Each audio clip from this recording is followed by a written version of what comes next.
അഗ്നിസാക്ഷിയായി ചാർത്തിയ ആദ്യാനുരാഗം ധന്യമാകും മന്ത്രകോടിയിൽ നീ മൂടി നിൽക്കവേ ആദ്യാഭിലാഷം സഫലമാകും നാലാളരെ കൈപിടിക്കും തിരുനാടകശാലയിൽ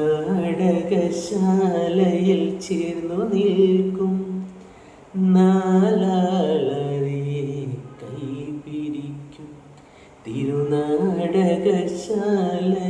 ചേർന്നു നിൽക്കും യമുനാ നദിയായി കുളിലലയിളകും നിഴയിൽ അമ്പലപ്പുഴ ഉണ്ണിക്കണ്ണനോടു നീ എന്തു പരിഭവം മെല്ലെ ഓതി വന്നു.